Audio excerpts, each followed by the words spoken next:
For the last few years, it didn't matter too much if you made mistakes while dabbling in the housing market.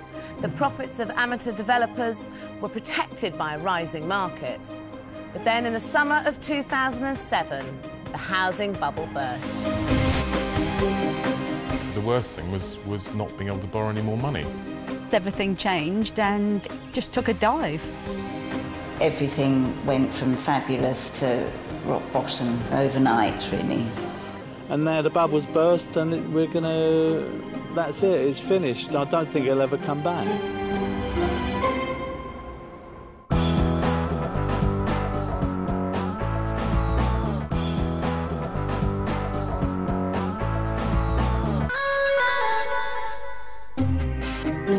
It's 2007, and with the housing market falling, the best thing developers can do right now is to take on short projects so you can get in and get out quickly. But it's too late for tonight's novice developers who've already taken on 2 mammoth projects. This has taken so much of our time up, in the end it just gets on your nerves, but you've got to do it. And when they run out of cash, things go from bad to worse. We've gone to the Building Society, and because of the credit crunch, they've said they're not prepared to lend us any more money.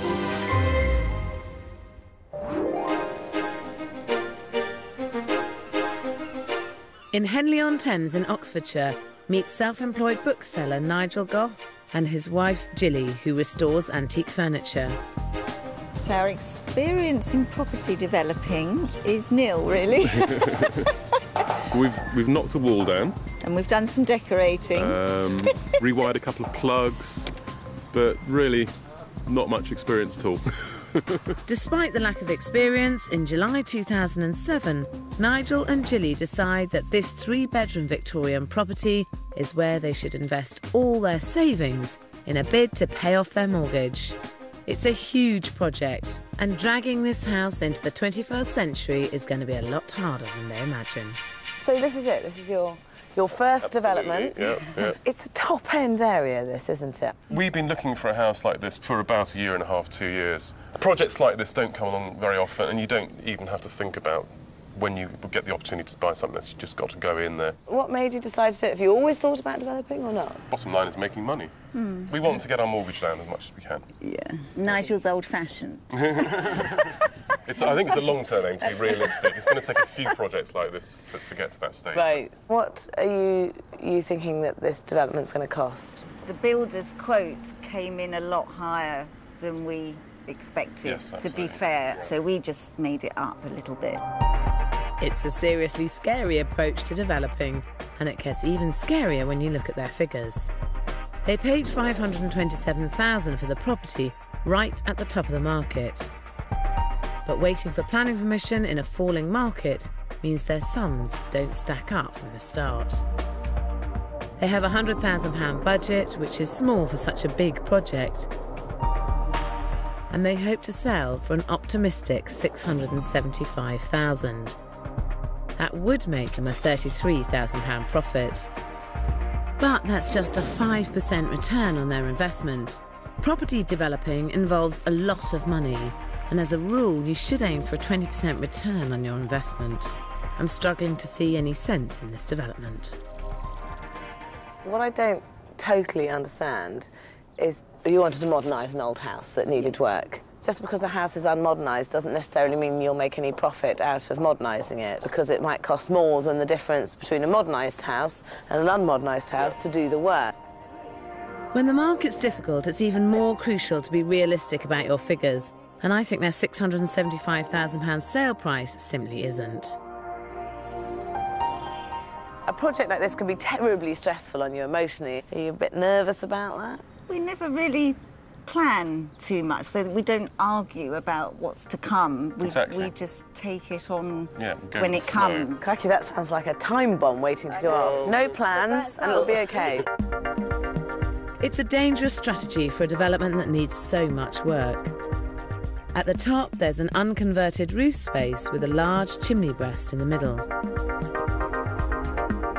On the first floor, there's a master bedroom with ensuite, a further 2 bedrooms but no family bathroom. And downstairs, There are 2 reception rooms, an unfashionably small kitchen, and finally the bathroom, exactly where no one wants it. It's a terrible layout. But Nigel and Gilly have a vision for putting it right. So the plan out here, I mean, it's quite a big plan, isn't it? You're planning on knocking all of this wall down, extending here, and knocking all of that wall down. Yeah. Absolutely.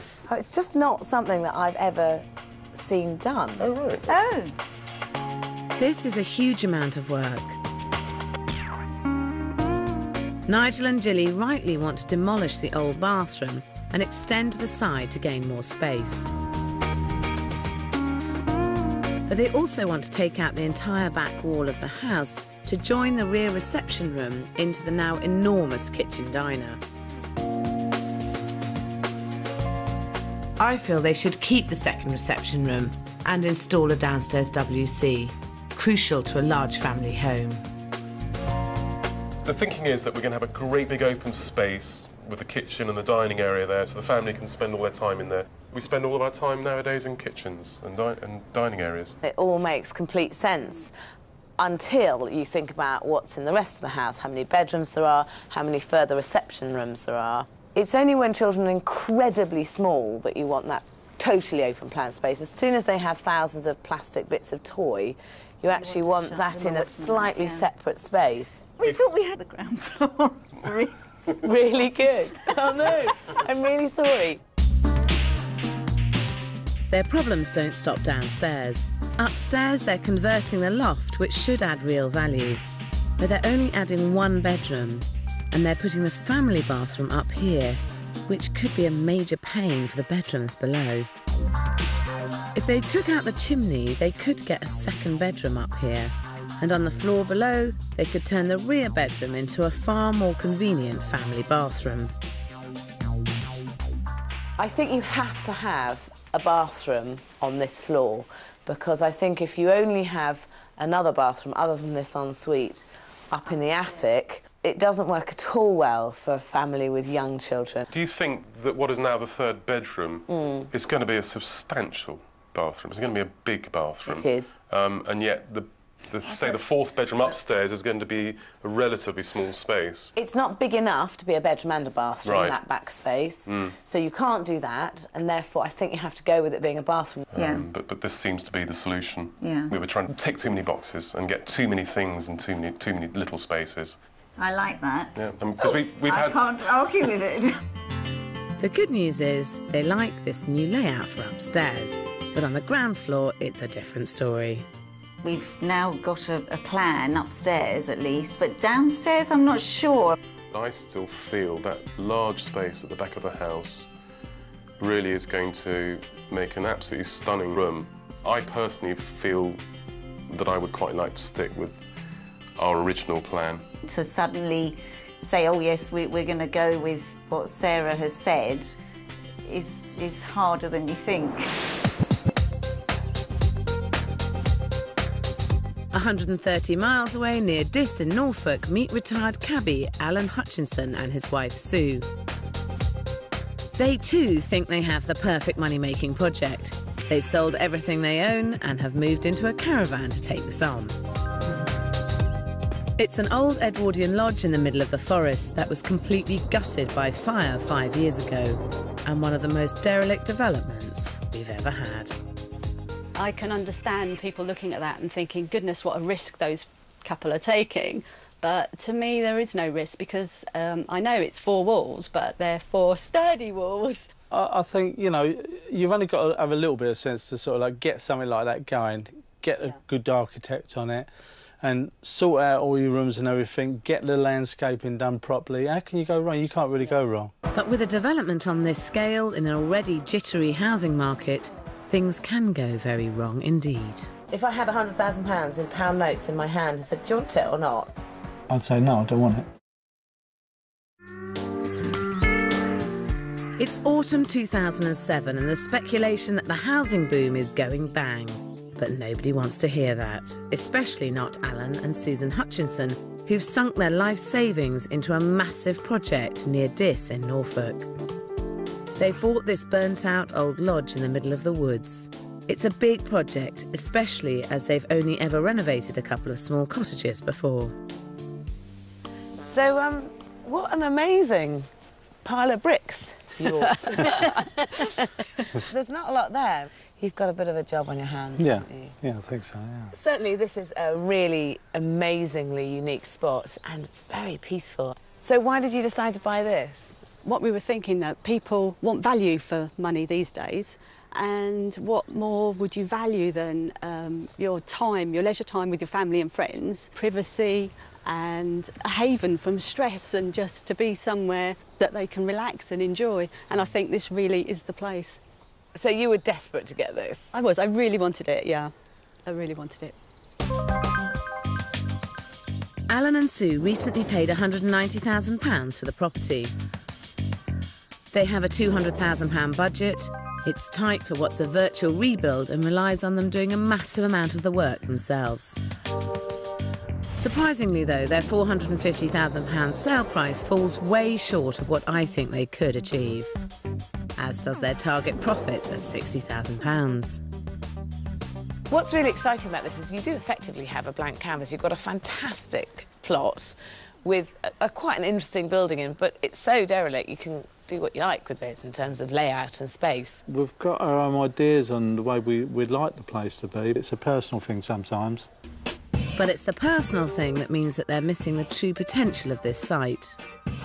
On the ground floor, they're installing a kitchen that risks becoming a chaotic crossroads between the new dining room extension, with conservatory on one side and a sitting room and study on the other. I think conservatories can put off a lot of buyers. In its place, I'd build a larger extension and put the kitchen diner there. There'd be less traffic and access to the garden.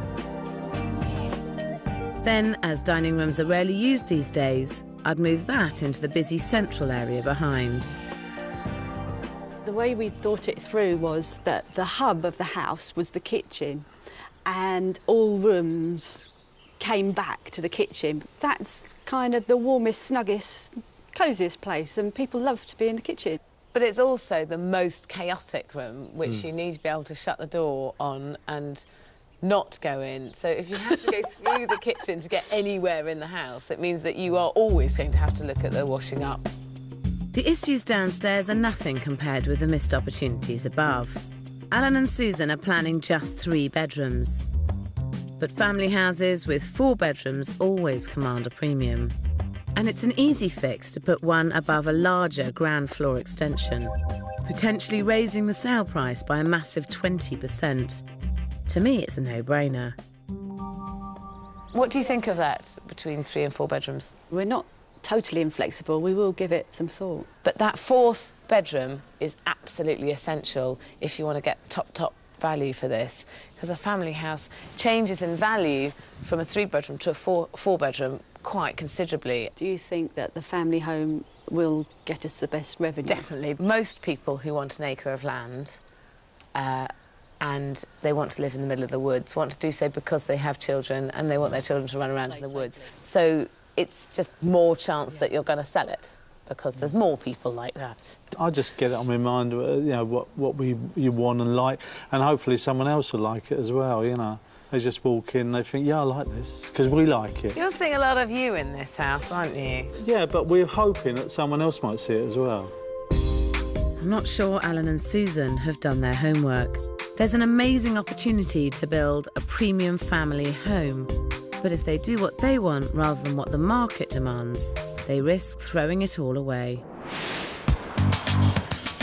In Henley, work started on Nigel and Gilly's development. As the rear of the property is totally ripped down, the enormity of what they have taken on starts to hit home. I think in retrospect, we didn't realise quite how grim this house was. 1, 2, 3, go! They're project managing a 3-month build with figures so tight that even the tiniest mistake could cost them dearly. But they're already knocking through the rear reception room to form part of their enormous new kitchen diner. This is fantastic. I mean, look at the lights already. Amazing. I am so happy, I can't tell you. It leaves this development with just 1 reception, for a 4-bedroom family home, which is not what buyers in Henley want. This nearby house started out with an identical ground floor layout to Nigel and Gilly's. And even though it's been modernised, they've kept the front reception room and essentially the rear one as well, for a very good reason. So now this is the room that you're planning on putting your kitchen in. This family use it as a playroom, as you can see, and this is what it looks like. I've forgotten, actually, about all this. How messy our kids used to be. OK, so if we take this through next door... OK. Now in here you've got this lovely open space that's clutter-free, perfect for the family to hang out. And if you didn't have this separate playroom, so that was the kitchen over there, and this was your playroom and your living space, this is what it would end up looking like. Which would be really, really annoying. And then you'd be walking across here and imagine tripping over all this. You'd have toys everywhere. And I'm not saying that everybody should live like this. I'm just saying it's easier to live like this. And if you're trying to make the most desirable family home, you want it to be as easy to live in as possible. No, I agree. Yeah. I have to say I am beginning to warm to the idea of the flexibility. We need to sit down and have another... No more just chats. do it. Damn it. It means rebuilding the rear wall of the back reception room, but I think it's an essential move to make this a competitive family home. 130 miles away in Norfolk, ex-cabbie Alan Hutchinson and his wife Susan are starting out on their 8-month development of this burnt-out lodge.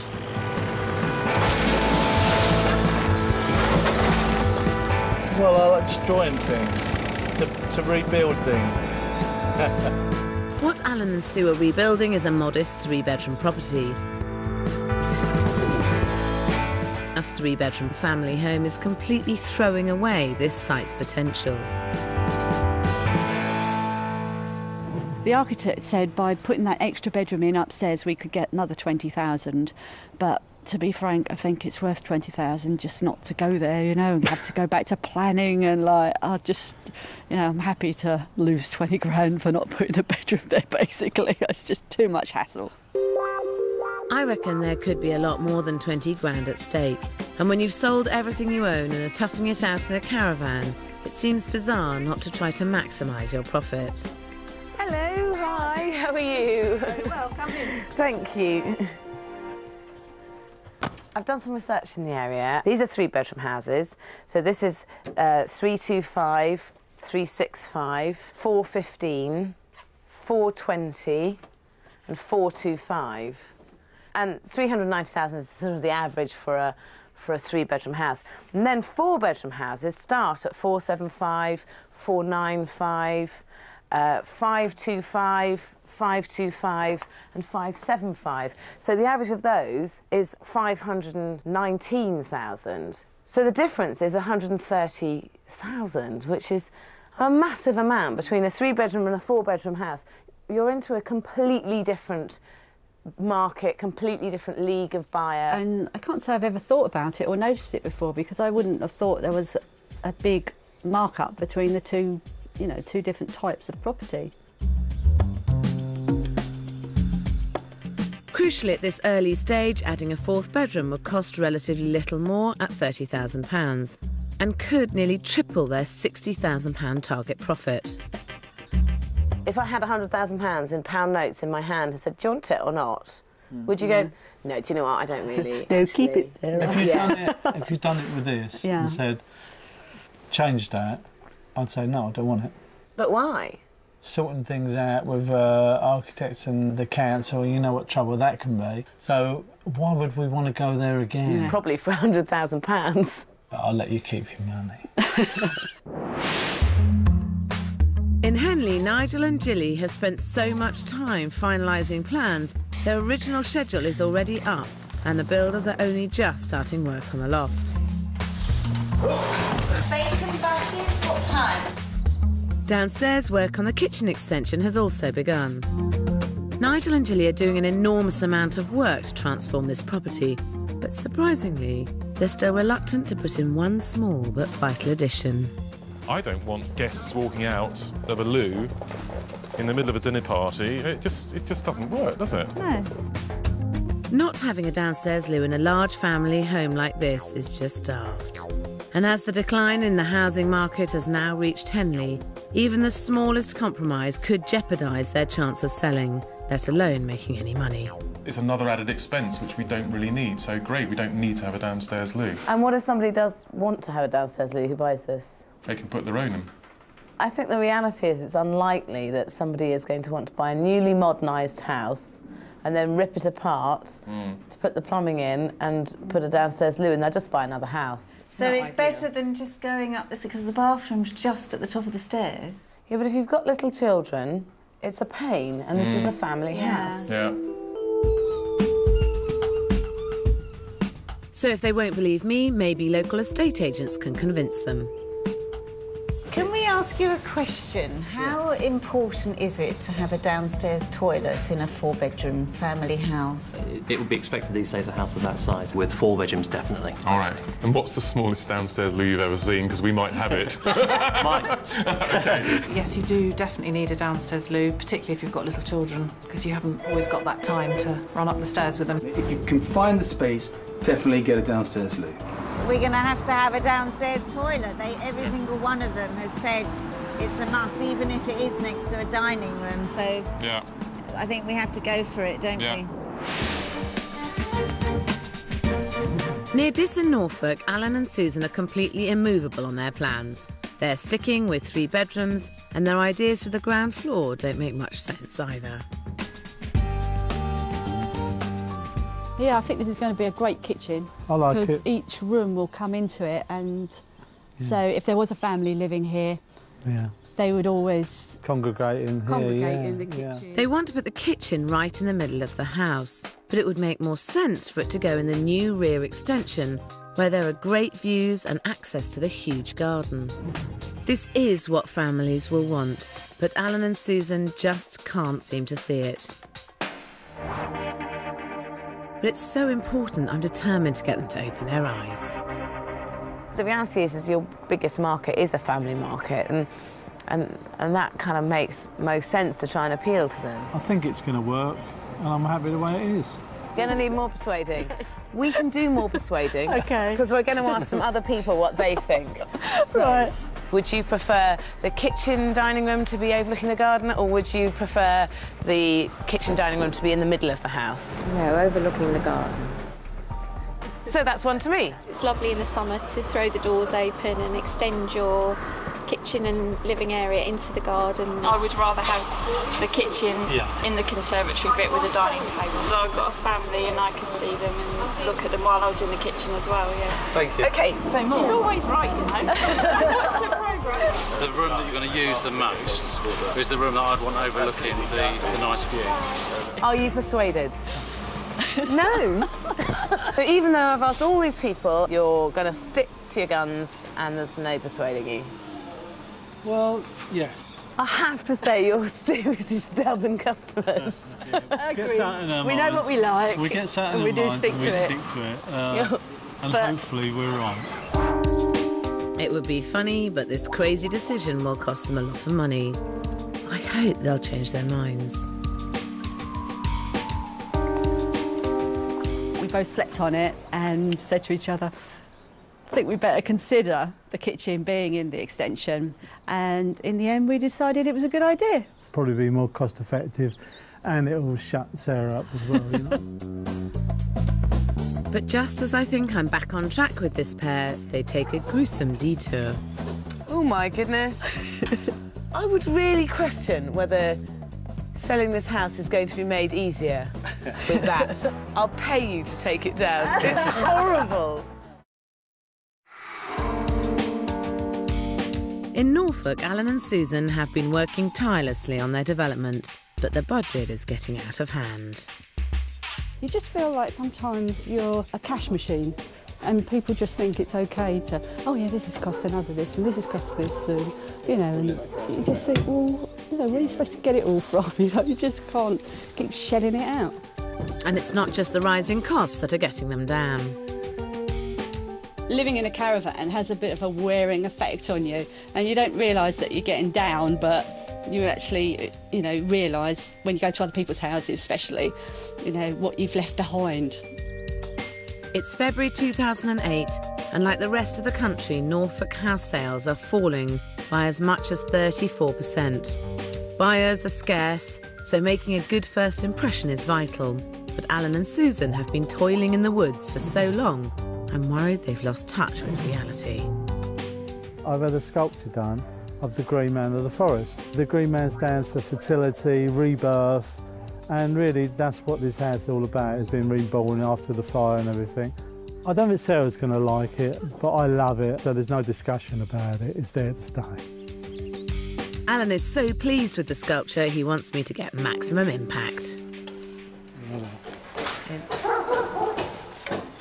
Oh my goodness. Like, it's not a little green man. It's also really scary. Ooh. Crikey me. So, we're in the front porch here, and this is meant to be a family house, and you've got a scary evil ogre in the wall. That's right. I would really question whether selling this house is going to be made easier with that as the first thing that you see. Whose idea was? That was my idea. And Susan, you're in charge of the rest of the interior, aren't you? Yes. I'm your safe bet, and that's your wild card. And you're convinced by this too, are you? Yeah, I think it's a nice feature. There's lots of family crests and stuff like that that's put on the walls. Nobody bats an eyelid, really. And your equivalent of a family crest is to have a giant, scary ogre growling down at you as you come through the front porch. I really, really think it's an error of judgment. Do you know, I've never done this before, but I'll pay you to take it down. It's horrible. 20 quid, yeah? No. All right, 40 quid. No, nothing. 60? 200. 200? Yeah. No. So not even for 200 quid? No. I think it's mysterious. It fits into the forest theme. I love it. I think it's a great piece, and it's staying. And you're not going to change my mind. Well, it may be the god of the forest. Yeah. I think you're both away with the fairies. In truth, I'm not sure it's that funny. Getting buyers through their door in one of the most difficult housing markets has just got a whole lot harder. In Henley, Nigel and Jilly have their own gremlins. They have taken on the massive modernisation of an outdated family home, which they bought at the peak and seriously underestimated the amount of work that needed doing. We've had enough now, really. We want it all done and finished, builders out and us in, and start decorating, because there's so much to do. And although the building is coming to an end and you think, you know, it's all finished, it isn't. There's nowhere near finished, nowhere near. So, you know, we've got to soldier on and do the whole house. And the workload's not the only problem. They've run out of cash. Basically, we're about £20,000 over budget, and we've gone to the Building Society, and because of the credit crunch, they've said they're not prepared to lend us any more money. It's not good news at all, but we've got to find it to finish the house. It's not just Nigel and Jilly who are feeling the pinch. With banks drastically reducing their lending, house sales are being hit, even in areas like Henley. I just hope all Nigel and Jilly's hard work isn't for nothing. In Norfolk, Alan and Susan are also in trouble. At a time when prospective buyers are fleeing the market, they're over schedule and over budget. The build's taking longer than we thought, and the reason for this is because we're doing a lot of the work ourselves. This is taking so much of our time up, and it's just every day, non-stop, you know, just coming out and just doing this. In the end, just gets on your nerves, but you've got to do it. And it's not just the delay in this development that's a concern. Having 4 bedrooms is vital if they're to achieve the top price for a family home. I suggested they could add one over a larger extension, but Alan and Susan think they found a better solution. As soon as I put the roof up, we could see we could get a 4th bedroom, so I got no problem with putting one up here. It would be silly not to. Squeezing in a 4th bedroom without adding any extra square footage is not quite what I had in mind. We've managed to get 4 bedrooms upstairs for the cost of a few bits of timber, and they're fairly decent-sized rooms by today's standards. There shouldn't be anything standard about this development in a market where buyers are few and far between. But it's not the only thing I think might put people off. This conservatory is going to be so brilliant. It's definitely my favourite bit. I don't think Sarah's going to like the idea of us having one, but I really want this conservatory and I'm really looking forward to it being done, and I think it's going to be such a feature that it needs it, the house needs it, especially this period house. Yeah, and what does Beeny know anyway?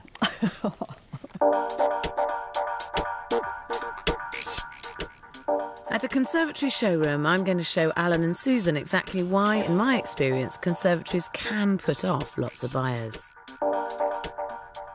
Now, the big problem with conservatories, or traditional conservatories, is that in the summer they're boiling hot and in the winter they're freezing cold. And what I've set up here is a lamp that throws in the same amount of light that the sun would. Can you feel the glare is quite unpleasant to sit in? It's in your face.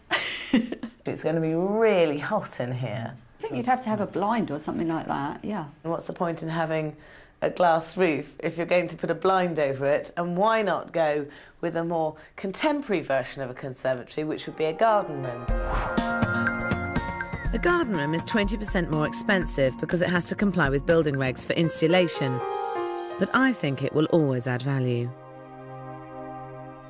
Alan was quite keen for a garden room, but I'm definitely against it. I'm 100% for a conservatory. Anyone who lives in that house wants to enjoy that beautiful, unspoilt countryside all year round, to watch birds, nature, whatever. If you wanted to do looking at the stars at night, it's such a missed opportunity if we don't have a glass roof. So you're absolutely sold on the fact that you don't want a garden room, you'll only have a conservatory? Yeah.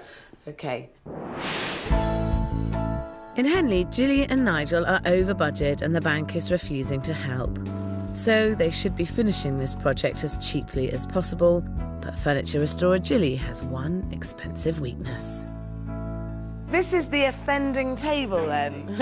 This is huge. It's so gorgeous. The legs are 180 years old. The top is old mill boards from France. It wasn't the cheapest purchase in the world. No. How much was it? We're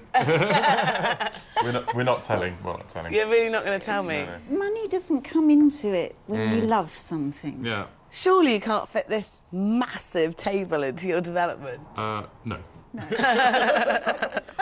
We're gonna have it shortened. About a foot. About a foot off each end. And that's a lot of table you're cutting off. Yeah. Well, but there's a lot of table left. And you weren't tempted to just buy a shorter table? This sort of table doesn't come up very often. Gilly and I have been looking for ages. Do you think that maybe sometimes the development head kind of flies out the window a bit? Development didn't come into it at all. No. Unless you're honest. Not at all. This is going to be the only time when we've gone slightly off from the project. It's really important, though, that you get the right furniture in, because furniture that's too big or too small or the wrong size... Oh, no, it won't happen again.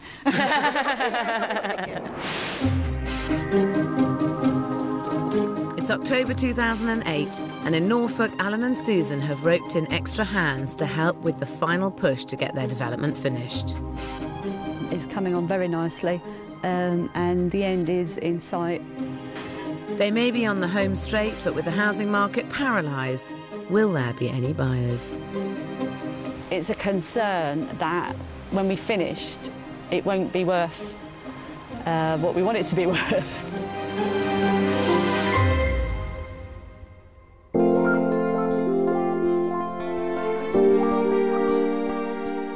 Where 4 burnt-out walls once stood tucked away in the middle of the forest, there is now a spectacular 4-bed family home.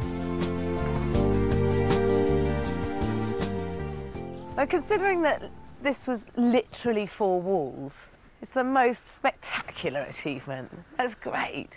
Yeah, it's turned out very well, isn't it? Apart from the scary man. Yeah.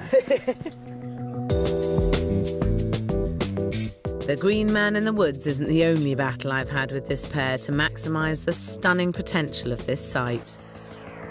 Upstairs, there are 2 reasonably sized bedrooms and a family bathroom.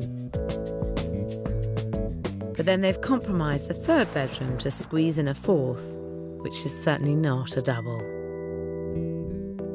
But it wasn't exactly how I imagined a 4th bedroom to be, because you've chopped a bit off one of the bedrooms to create it, haven't you? And it's quite a small room. You didn't want to go back to planning? No, we didn't want to go back to plan. It was just too much aggravation. And we knew we could get a room out of this, and you can actually get a double bed in it. It's not perfect, but it is a compromise. Downstairs, the reception rooms work well with the dining room in the dark central area, even if the styling may be a little too individual for many buyers. I still think they missed an opportunity by adding on a conservatory. But moving the kitchen to the back is a saving grace. And this is so lovely and light. Imagine what it would be like having this kitchen in the middle of the house in that dark, dark room. Are you now glad or not? Yeah. Very pleased. Yeah, I would say this is my favourite room. This one and the conservatory, I love it. So would you have been as happy with it if the kitchen was in the middle? No, it would have been dark and gloomy. This is much better. What a wise, wise lady you are. I just can't help feeling that if you'd been a little bit more patient with planning and created a bigger, grander house, that you perhaps could have made more from this absolutely amazing site.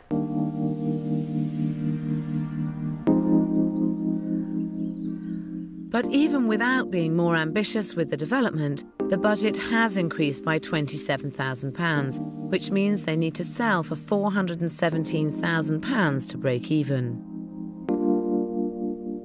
The market, since you bought this, has been volatile, to say the least. Do you know how much the market has dropped in this area? No, we don't. No. It depends so much on which property, and this is going to have held its value better than others, but it's relatively universally accepted around here that that's been sort of 15%.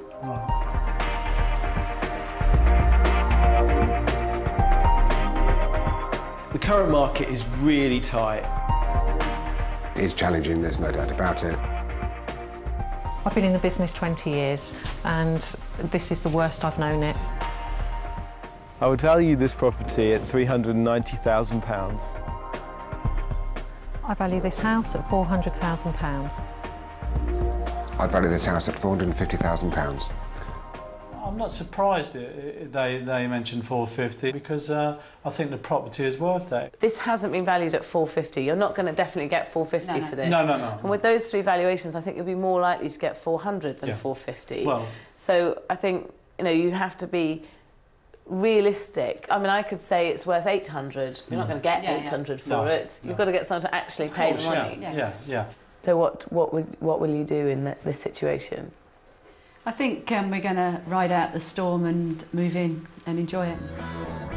And 7 months on, Alan and Susan have completely fallen in love with the house and are intending to stay living there for some time to come. But in Henley, estate agents are warning that the £675,000 Nigel and Gilly were looking for is a dim and distant dream. The house opposite has been on the market for 2 months at $599 and it's now been reduced to $499 and they still haven't got a buyer. It's October 2008 and since Nigel and Gilly took on an enormous development 15 months ago, property sales in Henley-on-Thames have plummeted. 12 months ago, houses were snapped up before they came on the market. Now, only the very best are getting even a whiff of interest. So after months of slog, will Gilly and Nigel make a penny? This project's been a lot harder than I think we thought it was going to be. A lot more stressful than I ever imagined. I think you eat, sleep and breathe it. Takes over your whole life. Yeah, we are going to lie down for a very long time after this.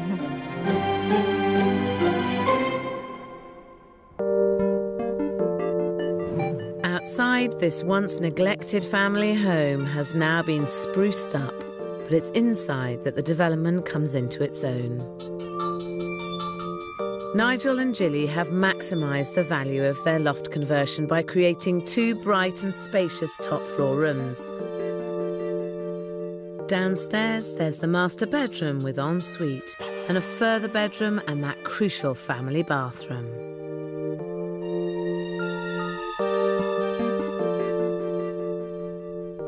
Now, this was going to be a bedroom, wasn't it? And you were going to have the family bathroom up in the attic. Yeah. That's right, yeah.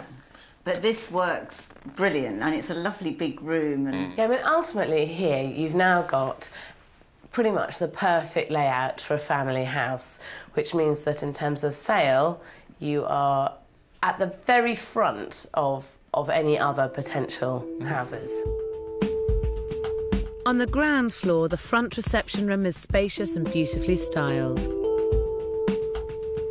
I think it's a shame they didn't keep a value-adding second reception room, but the kitchen is bright and modern and has enough room for that very expensive table. What a fantastic room. And this is brilliant as far as a family home is concerned. I mean, this is exactly what any kind of family is going to want, isn't it? Apart from the fact that if this was a playroom and this was a kitchen breakfast room, you still have this kind of toy thoroughfare. Well, we think the space works well as it is. It's so good, this house, in all possible ways. The layout couldn't actually be better. And this is the only area I think that maybe it falls down. And if people that buy the house want doors there, they can put them in themselves. I agree with you, and someone could put them in, but I just feel that you're providing such a sort of top-notch product that in a perfect world, for a family home, you would have this space separated, or able to be separated up, or not separated up, which makes it absolutely kind of spot on for a family home. Luckily, though, they did install the critical downstairs loo. Overall, the budget went from £100,000 to £120,000, which is not good news in a market that's only going down. You were hoping when you bought it that you'd get £675,000 for this, weren't you? Which I think was probably quite toppy at the time. It's not worth £675,000 now. I know that. It may not be worth £675,000, but Gilly and Nigel have to get £647,000 just to break even. What do the agents think? The biggest among for sales in Henley is the smaller family home in the sort of £400,000 category. Maybe 18 months ago, properties like this would have sold in 3 to 4 weeks, whereas now it would take months. There's a house opposite, it's been on the market for 2 months at $599, and it's now been reduced to $499, and they still haven't got a buyer. I think an achievable price for this property is £650,000. I would value this property at £620,000. I value this house at £620,000. The lowest of that would give you a £27,000 loss, and the highest would give you a £3,000 profit, which in this market is at least a profit. Yeah. If we'd known a year ago what was going to happen, then obviously we wouldn't have even begun to consider this project. So much work for such little money. We got the timing wrong. It's as simple as that. Timing wasn't the only thing that was wrong with this development. When planning a budget, a 20% contingency is vital, but Nigel and Gilly's margins were too small from the outset. When it became clear that the market wasn't going to turn around overnight, Nigel and Gilly decided to sell their more expensive family home and move into the Henley development. We've ended up where we were a year and a half ago, and to be able to say that, I think we're very, very lucky. We didn't make all that money we wanted to, but we haven't done badly. We've got a better house than we had before. It's just so nice to look round and think, well, it's all done. We would do another development because we did enjoy it, and hopefully we'd make money next time, because that helps. Well, that's why we did it in the first place, wasn't it? There's never been a more difficult time to develop, so it's really, really important that you get everything worked out. The rising market will no longer protect you, and mistakes will cost you dearly. Next week on Property Ladder, can taking on a unique property be the answer to a falling market?